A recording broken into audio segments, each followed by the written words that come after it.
Oui, bon, il pleut à Abidjan, mais présentement, à Bobo, le temps est un peu tendre, mais ça va, c'est un beau temps. Ok, Voilà. Que Dieu nous protège tous. Amin, amin. Ok, donc vous avez la parole. Ok. Et je vais saluer tous les auditeurs, et toutes les personnes qui sont connectées, et, à commencer par toi-même, ainsi que TPMT, le Père Titi, et toutes les personnes qui sont connectées. Et je dis encore bonsoir à l'auditeur qui a précédé TPMT, et son information.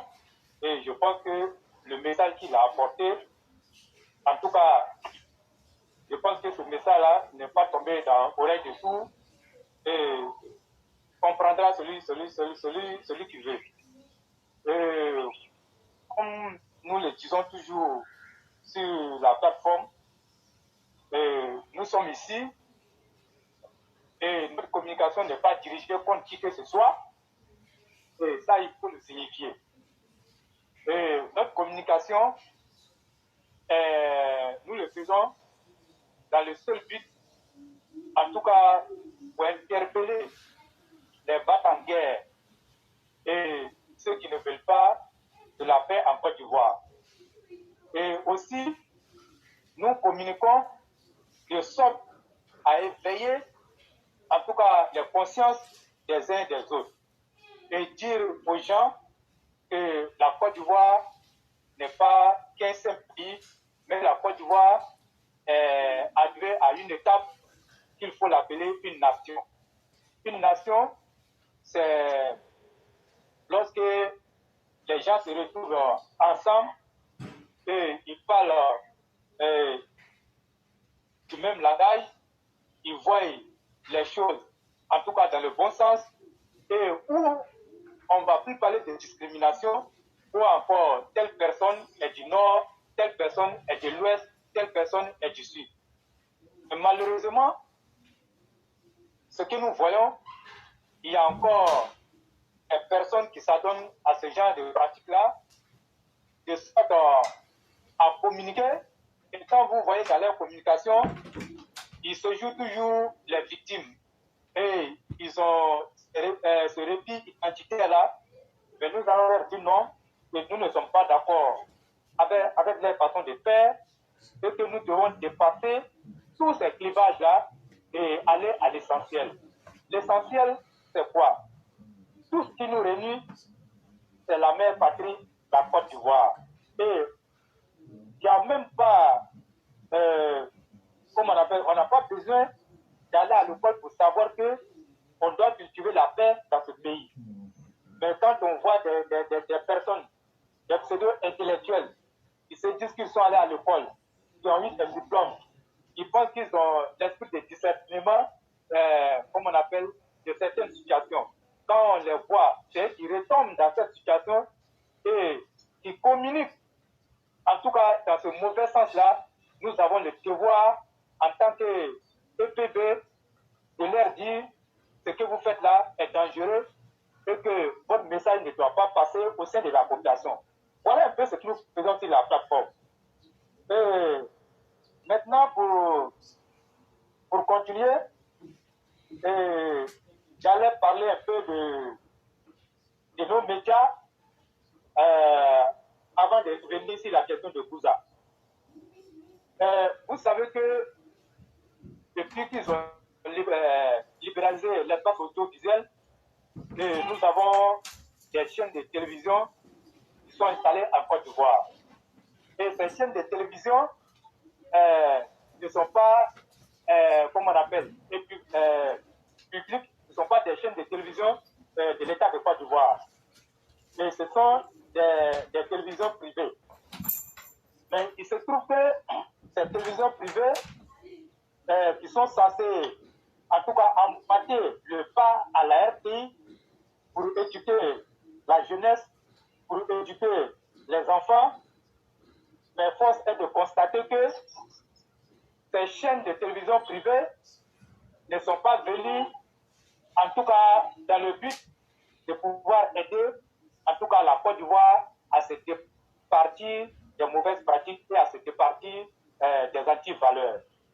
Mais nous avons remarqué depuis un certain temps, ces chaînes de télévision s'adonnent à la promotion des anti-valeurs, s'adonnent à la promotion, en tout cas, de la perversité, s'adonnent à la promotion, en tout cas, de ce qui n'est même pas bon. Et récemment, Live TV, qui est la chaîne qui a été créée par Fabrice Sawénion, que tout le monde connaît très bien, et c'est illustré, en tout cas, d'une très mauvaise manière, en allant faire la promotion comment on appelle, des sextapes. Si je peux m'exprimer ainsi. C'est-à-dire, en train de faire la promotion de ce qu'on appelle, je ne sais pas si c'est le audio ou bien des trucs comme ça, en train de faire la promotion de ça.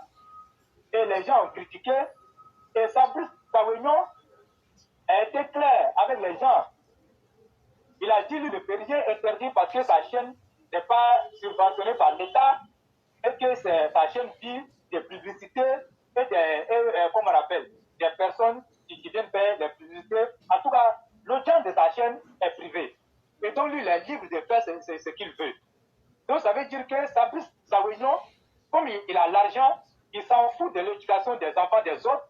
Lui, il veut que les enfants soient gâtés pour que lui continue de s'enrichir. Alors que quand une chaîne de télévision vient s'installer, il y a d'abord le cahier des charges. Vous devez remplir certaines conditions et votre grille de programme doit être inclus dans tous les papiers que vous devez déposer.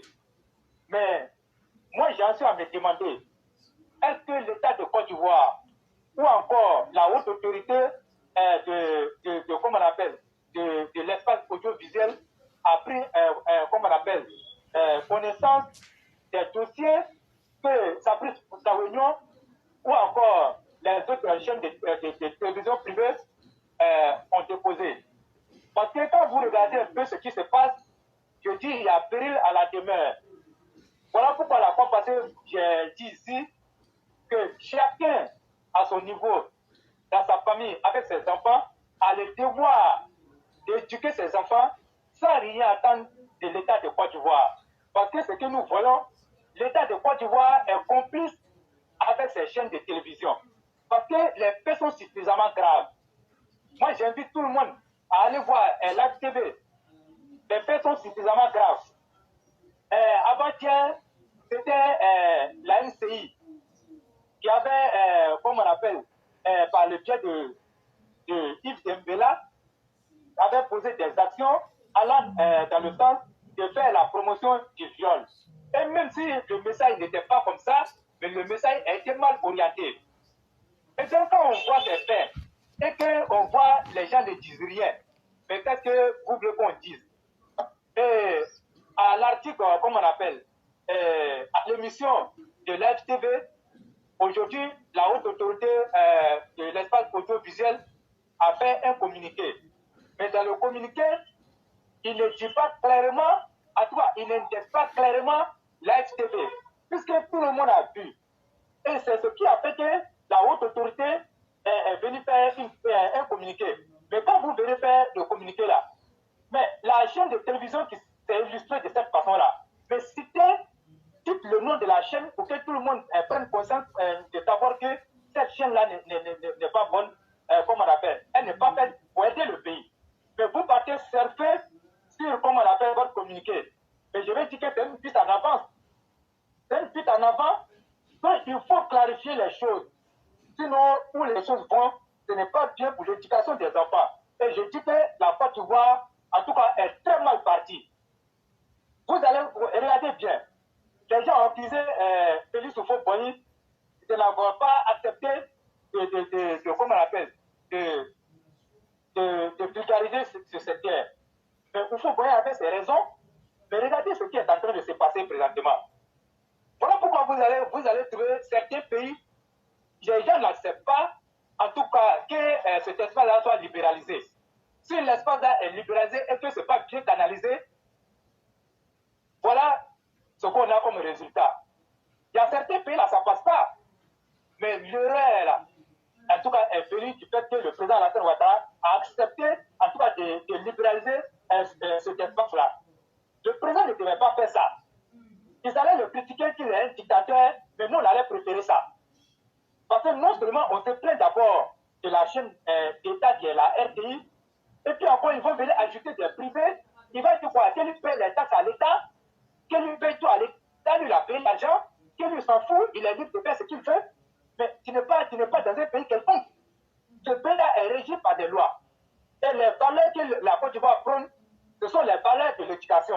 Mais quand vous voulez outrepenser ces valeurs-là, de faire la valeur de comment on appelle, de la médiocrité, des anti-valeurs, et même de la perversité, il y a matière à vous rappeler à l'ordre. Et donc, moi, je pense que la haute autorité, comment on appelle, qui est chargée de l'espace audiovisuel, doit taper du poing sur la table et aller encore plus loin. Parce que je ne vois pas de sanctions. Je ne vois pas de sanctions. Les animateurs là, ils sont sanctionnés. Mais l'animateur là, lui, c'est un embauché. Mais le programme qu'il fait là, lui, il fait son programme là. Le directeur du programme est là. Comment on appelle, le chef, comment on appelle, de la rédaction est là. Mais lui ne se lève pas comme ça pour venir s'asseoir sur le plateau pour présenter son émission. L'émission, en tout cas, fait un parcours avant d'arriver sur le plateau. Et donc, pourquoi, quand ça tombe là, ce sont ces animateurs-là qui prennent les pots cassés? Il faut bien que le directeur de la chaîne, le propriétaire de la chaîne de télévision, en tout cas, tous les grands responsables sont sanctionnés au même titre, comme on appelle, que l'animateur qui est venu faire son émission. Mais ce n'est pas ce que nous voyons. Et ça dit que, et d'ailleurs même, c'est ce que nous décrivons ici sur la plateforme. La justice à toute vitesse. La justice à toute vitesse. Quand ça quitte là-bas, ça tombe sur les plus faibles. Alors que les plus faibles là sont des embauchés des patrons. Donc moi je pense que, à cette allure où les choses se font là, en tout cas, l'État de Côte d'Ivoire sera responsable de, comment on appelle, des anti-valeurs, de la promotion des anti-valeurs en Côte d'Ivoire. Tous les brassards que nous voyons là, tout ce que nous voyons comme conneries dans les portes, mais c'est l'État de Côte d'Ivoire. Si vous ne pouvez même pas prendre des dispositions, vous ne pouvez pas prendre des sanctions. On prend des gens pour aller te poser sur les chaînes de télévision. Il y a des animateurs même qui ne sont même pas allés à l'école. Et ceux même qui sont allés faire les études dans ce domaine-là sont laissés sur le carreau. On prend des gens qui ne savent même pas faire, qui ne savent même pas conduire une émission. Mais voyez-vous, la Côte d'Ivoire est mal partie, en tout cas avec ça. Mais la chaîne de télévision éclairée, en tout cas que moi je respecte présentement, qui n'a pas encore changé sa ligne de conduite, c'est A plus Ivoire. A plus Ivoire, quand vous regardez les émissions de A plus Ivoire, tout ce que vous voyez comme conneries sur les autres chaînes là, il n'y a pas ça sur A plus Ivoire. Il n'y a pas ça sur A plus Ivoire. Donc à un moment donné, il faut que ça s'arrête. Et je pense que l'État est le premier responsable de ça, parce que c'est l'État qui a donné son apport pour que ces chaînes-là viennent s'installer en Côte d'Ivoire et Périn. Si vous avez quelque chose à ajouter à ce niveau. Effectivement, tu sais, cher frère, on ne parle jamais ici sans donner les preuves. Je vais lire le document dont tu parles pour essayer d'appuyer ce que tu as dit, le document de la Haute Autorité de la Communication. Et le document dit ceci. La Haute Autorité de la Communication audiovisuelle constate que des services de médias audiovisuels diffusent au surplus à des heures de grande écoute et sans signalétique des programmes dont les contenus sont susceptibles de heurter non seulement la sensibilité du jeune public, mais également celle d'une grande partie de la population. Il s'agit notamment de fiction, des magazines ou d'émissions interactives dont les contenus portent atteinte aux valeurs fondamentales de la famille, aux bonnes mœurs, ou incitent à des comportements jugés déviants au regard des bonnes valeurs socio-culturelles locales et perturbent en conséquence la morale publique. La Haute Autorité de la Communication audiovisuelle tient à rappeler que, outre sa mission de garantir la liberté de la communication audiovisuelle, elle veille également à la protection du jeune public et à la promotion des valeurs socio-culturelles nationales dans les programmes audiovisuels. Ainsi, la nécessaire volonté de ne pas discriminer les minorités sexuelles ne peut et ne doit conduire à la diffusion incontrôlée des programmes mettant en scène des pratiques offensantes des bonnes mœurs ou promouvant les dites pratiques. En conséquence, La haute autorité de la communication audiovisuelle invite les médias audiovisuels, y compris ceux en ligne, à plus de responsabilités et leur recommande de veiller au respect de l'éthique sociale dans la programmation et la diffusion de leurs émissions. Fait à Abidjan le 25 mai 2022, signé pour la HK, le président René Bourgoin. Et donc, c'était là le document. Et malheureusement, c'est ça. Voyez-vous, dans un État où on s'en fout, comment est-ce qu'on peut comprendre un État qui se veut responsable comme celui du docteur Ouattara? Comment pouvez-vous accepter que l'État signe des traités avec des sociétés pour l'exploitation des mines, c'est-à-dire de l'or et de tout ce qui va avec, et on nous parle des clandestins qui font leur paillage clandestin? Ça veut dire qu'on signe un contrat avec des personnes responsables à qui on donne l'autorisation d'extraire des minerais, et en même temps, on dit que l'État est incapable et que les orpailleurs clandestins ont envahi le pays. Moi, je dis que c'est de la mauvaise foi des dirigeants ivoiriens. Vous-même là, pourquoi vous ne laissez pas aussi les autres exercer légalement le pouvoir? Si vous pouvez permettre que vous-même, les autorités de la Côte d'Ivoire et le président Alassane Ouattara, vous signez, président, c'est pas bon pour toi, ça gâte ton nom. Parce que tu ne peux pas, avec ton nom et ta crédibilité, accepter de signer des contrats miniers avec des sociétés responsables qui payent des devoirs et des taxes à l'État de la Côte d'Ivoire et être incapable d'assurer que le secteur est sain. Et on nous dit non, les clandestins ne viennent pas envahir, c'est parce qu'ils voient que l'État même permet cela. Et donc, il y a beaucoup de ramifications. À partir même des députés, des sous-préfets et des chefs du village, c'est tout un système mafieux. Et beaucoup, peut-être même parmi nos dirigeants, gagnent leur compte là-dedans. Tout comme ce que Meïté disait, toutes les campagnes épervier 1, 2, 3, c'est du vuvuzela. Beaucoup de policiers, et je connais leur nom et pas de moindres, ont ce qu'on appelle les gays. Ça veut dire, chaque jour, les différents fumoirs vont leur déposer une certaine somme pour pouvoir exercer la vente de la drogue. Qui ne sait pas ça? Et quand ces opérations 1, 2, 3, 5 se font là, les mêmes policiers appellent pour dire, gars, apprêtez-vous, quittez ça d'ici temps, on va venir brûler. Et qu'est-ce qu'ils font? On laisse peut-être une petite paillote avec un truc, on vient brûler, on a assaini, c'est faux. Et je suis au regret de le dire, les 2,5 tonnes de drogue qui avaient été arrêtées, j'ai envie de dire aux gens, ça va décevoir, je ne vais pas donner plus de détails, mais ce n'était pas pour un homme vulgaire. Ce n'était pas pour quelqu'un de vulgaire. Je connais bien le nom de la personne. Et c'est une autorité. Sinon, c'était une autorité de ce pays-là. Et quelle société voulons-nous réellement construire? Nous sommes au regret de vous le dire, Monsieur le Président. Ça ne va pas. Aujourd'hui, toute la Côte d'Ivoire ne peut pas accepter que sous votre dirigeance, vous qui êtes quelqu'un de bien, moralement, éthiquement, comment des moyens que rien peuvent être accueillis? Sur la base de quoi? On n'a pas du tout digéré quand la première dame a accueilli cette dame-là. On n'a pas digéré ça encore. Président, il faut qu'on te dise ça. Et la première dame, malgré tout le respect qu'on a pour elle, il faut que vous, qui avez un charisme, vous arrêtez de recevoir des moins que rien, parce que c'est un très vilain signal que ça donne. Et nous, on va vous dire ça en vérité ici sur notre plateforme. Et donc, voilà les conséquences dans le prolongement. La même chaîne Live TV commence maintenant à diffuser des programmes homosexuels. Voilà ça, c'est ce que le document dit. Moi, je n'ai pas vu le contenu, mais quand tu lis, c'est ce que ça veut dire. Est-ce que ça là, c'est bien? Mais ce n'est pas la faute de la télévision, hein, frère. C'est comme ça que le gouvernement veut que la société ivoirienne fonctionne. On crée ce qui est légal et en même temps, on laisse faire ce qui est illégal.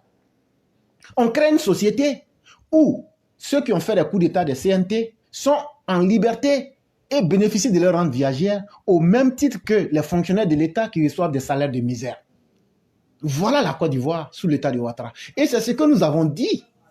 Pas plus tard que le 21, la justice même s'est réunie avec le directeur de cabinet du ministre. Ils disent que la justice là, c'est pas bon. Mais qu'est-ce qu'on fait? Monsieur le Président, si vous n'appliquez pas une justice correcte et que tout le monde comprend, comment vous voulez qu'on ait confiance en nos institutions? Il ne suffit pas seulement de créer les institutions, mais il faut les maintenir avec l'esprit qui va avec. Et donc, c'est de cette faille-là, de la même manière qu'on a pu créer. Aujourd'hui, allez demander aux compagnies minières qui existent en Côte d'Ivoire si elles sont contentes du phénomène des orpailleurs clandestins. Elles ne le sont pas. Parce qu'elle ne peut pas payer des milliards à l'État. Et ce même État-là va venir dire non, il y a des clandestins qui font ça. Et les populations meurent parce que ces personnes utilisent les mercures, les métaux lourds et empoisonnent tous nos territoires. Et on s'en va à Abidjan, on est en train de faire COP 15. L'orpaillage clandestin seul, là, les terres que ça détruit là, au lieu de blaguer les gens là, combattons radicalement l'orpaillage clandestin. Je vais vous donner un exemple. À l'époque de Félix Houphouët-Boigny, il y avait une ville qu'on appelle Tortilla. La ville existe toujours. Mais quand je dis il y avait, je veux parler du phénomène qui était là-bas. Les gens partaient extraire de l'or là-bas illégalement. Mais tous les parents en Côte d'Ivoire savent, quand on te dit Tortilla, les gens associaient cela avec la répression brutale que le régime d'Houphouët faisait aux clandestins. On les réprimait correctement. Mais voilà un régime où tout le monde veut s'enrichir. Et donc on attrape des bandits. Ces bandits-là ont des ramifications. Il suffit de payer de l'argent. On les laisse, ils refont la même chose. Et on pense qu'on va évoluer comme ça. Monsieur le Président, moi je vous dis et je vous le redis. Si on ne construit pas les hommes au même titre que le pont que vous êtes en train de construire, si on ne construit pas l'être intérieur des personnes au même titre que vous avez rendu la Côte d'Ivoire belle, avec tout ce que vous avez fait, c'est bien. Mais les hommes non formés et les hommes pourris intérieurement vont brûler tout ce que vous avez fait le lendemain de votre départ. Ça, moi, je vous le dis en toute sincérité. Ceux qui veulent vous blaguer peuvent vous blaguer. Mais en termes de morale et en termes de travail sur l'être intérieur, votre régime a échoué. En termes de justice, votre régime a échoué, M. Alassane Ouattara, jusqu'à ce point-là. Nous, on vous dit ça. Parce que ce n'est pas nous qui le disons, c'est la réalité qui s'impose. Et donc, c'est cette faille-là aujourd'hui que chacun regarde. Parce que le criminel, c'est quoi? Ceux qui ont fait la criminologie savent qu'il y a plusieurs types de crimes. Il y a des crimes d'opportunité. On va se limiter à ça aujourd'hui. Ça veut dire quoi? Si l'opportunité n'existe pas, la personne ne sera pas criminelle. Mais une fois que l'opportunité existe, la personne profite pour commettre le crime. Et c'est ce que ce gouvernement l'a fait. En n'étant pas capable de situer les choses dans leur contexte. Comment vous avez créé une télévision? Et le roi, je ne suis pas d'accord avec toi quand tu dis que non, on ne devait pas libéraliser. Mais si on ne libéralisait pas, toi et puis moi, on n'allait même pas être capable de dénoncer ça. Parce que Internet aussi n'allait pas être libéralisé. Donc la vraie réalité là, c'est que chacun doit assumer sa responsabilité. On peut libéraliser, mais qu'il nous envoie le cahier des charges et qu'il nous montre la partie où ils peuvent diffuser des contenus homosexuels ou bien de lesbianisme. Qu'il nous montre ça. C'est une question de responsabilité. Et nous ne sommes pas d'accord avec le gouvernement Ouattara sur cette faiblesse. Parce qu'à force de pardonner l'intolérable, aujourd'hui ce régime-là même finit par se fourvoyer lui-même. Et ça, ce sont des erreurs capitales qui peuvent coûter cher à vous-même, mais aussi à la Côte d'Ivoire. Et donc, il faut arrêter ça, Monsieur le Président. Il ne faut pas accepter que tu traînes derrière toi l'idée que oui, il était bon, il a tout construit, mais tout était le désordre. Le désordre moral, il faut arrêter ça. Et c'est à cet effet-là que nous avons un de nos frères chrétiens, pour ceux qui pensent que nous sommes homophobes, nous ne sommes pas contre les religions, nous ne sommes pas contre les individus, mais on est contre le mal. Et voilà un de nos frères chrétiens qui nous fait une analyse très pertinente. Et cette analyse-là, c'est depuis le 14 mai 2021 et 2022. Et j'aimerais qu'on écoute ensemble avant de te laisser poursuivre. Crier fort dans ce pays, j'ai été choqué de voir le discours d'un homme de médias, quelqu'un qui a voulu être maire du plateau, du nom de Fabrice Sawignon. Je veux m'adresser à Fabrice Sawignon. Tu as eu la chance, tu es un petit homme que Dieu a élevé, tu as fait une chaîne de télé et tu profites pour faire rentrer tes esprits. Et par le nom de ton entreprise, on sait d'où viennent tes esprits. C'est lui qui parle. Écoutez, quand je mets Apouchou National, j'ai plus d'audience que quand je mets Jeune Mansa. Ma télé vit de l'audience sur la capacité des Ivoiriens à la regarder pour dire que j'ai fait aussi ce que mes téléspectateurs aiment. Donc le jour où les 2000 francs que les gens cotisent pour donner à la RTI, et puis ça fait 14 milliards tous les ans, le jour où on nous donne un peu dedans, chacun pourra venir dire ce qu'il veut, mais pour l'instant, on ne vit que de la publicité. La pub, c'est l'audience. Une télévision diffuse le divertissement. La télé diffuse aussi quoi? La culture générale. Donc, nous sommes d'accord qu'il y ait des divertissements. Tout directeur de télévision aurait pu dire cette phrase, mais pas lui. Parce que lui, il voulait devenir maire. Quelqu'un qui s'apprêtait à diriger la jeunesse et se lancer dans la politique ne peut pas avoir des propos capitalistes. Le capitalisme, c'est son argent et puis les hommes ne l'intéressent pas. Comment capitaliser de l'argent? Même si on invite les bouffons du roi, l'essentiel, lui, c'est pour avoir de l'argent. Il a fait de belles études, il est bien intellectuel, il veut abrutir les enfants des autres. Tu as eu ton argent, tu as créé une chaîne de télévision. J'estime qu'on a quelque chose à dire parce que cette télévision vient jusqu'à nous indirectement. Vous n'avez pas le puzzle, vous n'avez pas du moins le code contrôle parental comme cela se fait parfois sur Canal Horizon pour qu'on puisse verrouiller. Nous pouvons éteindre nos télévisions, mais je dis que non, c'est difficile de contrôler les flux médias quand il y a des téléphones partout. Je suis écœuré parce que nos enfants sont livrés à eux-mêmes. Depuis l'enlèvement des enfants, nous sommes obligés de laisser des téléphones avec nos enfants. Et en voulant les protéger, nous sommes en train de les tuer. Et c'est trop tard, on ne peut plus retirer les téléphones des mains de nos enfants. Jésus-Christ n'est pas mort en vain. Les années de ministère que j'ai fait, c'est pas en vain. Je ne peux pas avoir payé le prix pour voir la Côte d'Ivoire se dégrader. Et donc, moi, en tant qu'homme de Dieu, je ne me tairai pas. Je trouve que ça n'a pas de sens. Parce que j'avais beaucoup d'estime pour ce genre de personnes. Pour dire que la télé fait de la pub. Et donc, même si c'est de la pornographie, nous, tant qu'on gagne de l'argent, allez, basta. Et ce qui n'est même pas vrai. Parce qu'une télévision qui a autant d'audience, si elle remet Génie en herbe au premier pas, les gens vont finir par aimer Génie en herbe. Parce que c'est la télé qui a fait la promotion subliminale des conneries que nous voyons maintenant. La même télé peut injecter. On ne joue pas avec ce genre de choses au Rwanda. À nous de décider ce qu'on veut des mœurs dans notre nation. Et si l'Église continue à se taire, on va nous imposer et nous vendre toute la pourriture mondiale. Si tu es un chrétien, levons-nous, prions le Seigneur pour que Dieu arrête ce fléau. Amen. Et donc, mesdames et messieurs, j'espère aussi que les musulmans verront ça et feront comme ce chrétien qui a été digne dans sa parole et dans sa foi. C'est vraiment important. Et cher frère, tu peux continuer. D'accord, ok, voilà. C'est ce que je tenais à dire pour interpeller un peu les uns les autres au niveau de l'éducation. N'entendez pas que l'État ne peut rien faire. L'État regarde son argent. L'État ne peut rien faire. Donc, nos enfants, il faut qu'on les éduque à la maison. Chacun à son niveau doit faire quelque chose. Voilà. Ok. Donc c'était ce que je vais dire encore. J'allais rebondir un peu sur l'attitude de Kouza. Moi, je le dis parce que quand vous regardez un peu sa manière de communiquer, tout le monde sait que c'est une manipulatrice dans l'âme et elle essaie de jouer sur ça. En tout cas, pour faire passer sa communication. Et la fois passée, nous avons parlé de ça. Et je pense qu'il est important que tout le monde, chacun, en tout cas, doit venir dénoncer l'attitude de Kouza Naounou. Et frère, vous avez vu l'audio que vous avez fait passer. Mais l'audio l'a dit tout. Alors que nous avons déjà dénoncé ça ici. Et nous avons dit que le pouvoir est trop à l'aise avec cette opposition.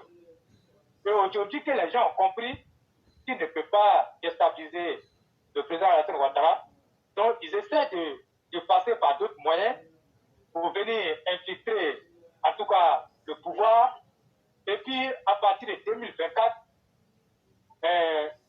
refaire une coalition contre le RHDP.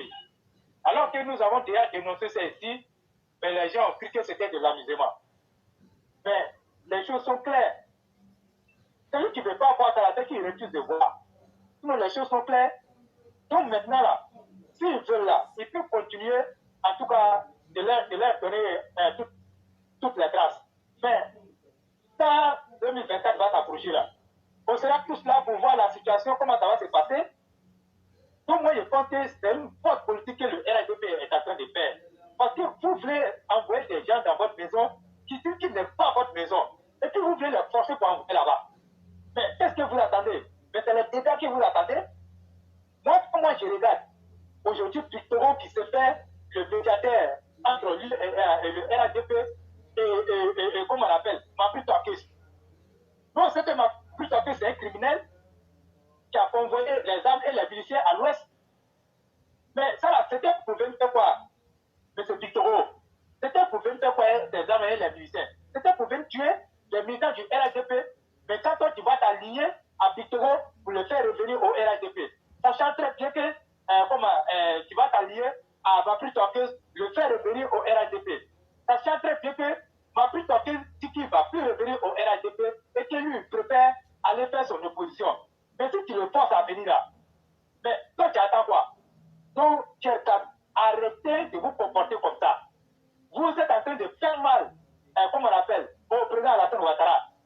militant qui ne peut pas voir ses opposants-là au sein du RATP. C'est forcé. Si vous êtes incapable de gérer le pouvoir là, mais rendez le pouvoir à l'opposition. Si vous ne pouvez pas là, rendez-leur le pouvoir et puis on va s'asseoir pour voir comment ils vont gérer le pouvoir. Mais vous êtes obligé de les appeler et puis vous leur dites qu'ils ont payé de ça. Si Mahfouz devait rester au RATP là, la RATP, pourquoi elle est partie? Pourquoi elle est partie? Plutôt, ça ce n'est pas ton rôle. C'est le PTT exécutif du RATP là, occupe-toi des militants. C'est tout. Donc arrêtez cette façon de faire. C'est comme ça que vous avez fait avec les sites radio, les cousins là où nous là. Aujourd'hui là, ils sont en train de vous taper là-dessus. Donc quand vous créez une situation là, quand ça capote là, pourquoi vous voulez que les militants RATP viennent vous défendre? Pourquoi vous voulez vous faire ça? Vous créez des situations, quand la situation dégénère, c'est nous encore là, nous on vient encore vous défendre.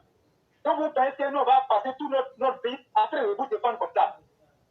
Si vous n'êtes pas conscient de la situation, du danger que la Côte d'Ivoire court, nous là, nous on est conscient du danger que la Côte d'Ivoire court. Non, ils se disent qu'eux ont déjà l'argent, eux vont pouvoir fuir pour laisser leurs militants dedans. Voilà aussi le plan qu'ils se disent. Non, mais ils n'ont qu'à voir, l'histoire récente de Claire, ils n'ont qu'à voir les cartes du pays, ils n'ont qu'à les regarder. Ils n'ont qu'à les regarder. Et donc, c'est qu'ils sont en train de faire, c'est zéro. Donc moi, je pense qu'à un moment donné, il faut arrêter. Et donc moi, je dis à tout le monde de se dresser comme vous en avez. Donc, le terrain, bonne soirée à chacun. Merci beaucoup. Et il y a une personne, FDN, qui a une idée contraire à la nôtre. Et nous serons très heureux que le frère nous appelle. On va lui donner 5 minutes pour qu'il puisse s'exprimer. Et moi-même, je vais aller pour faciliter la tâche. Quand je vais te laisser, je vais lui envoyer une invitation pour qu'il puisse parler en direct. Ça sera la chose la plus intéressante. Merci beaucoup, cher frère. Et je te souhaite une très bonne... Laisse, j'ai dit, il va parler aujourd'hui, là. Il va parler. Moi, j'ai vu son commentaire du matin. J'ai dit, frère, il faut partir. J'ai dit, je vais lui donner la parole. Moi, je vais lui dire, ici, là, moi, nous, on n'est pas là pour parler parce qu'on a envie de parler. J'ai dit, je vais l'appeler. Faut pas t'inquiéter. Il faut l'appeler pour lui dire, n'a qu'à venir nous donner son point de vue. C'est ce que je vais faire de suite. Voilà. Il ne faut même pas t'inquiéter pour ça. Effectivement. Donc, merci beaucoup. Il n'y a pas de problème. Donc, vous passez une excellente soirée. Merci beaucoup. OK.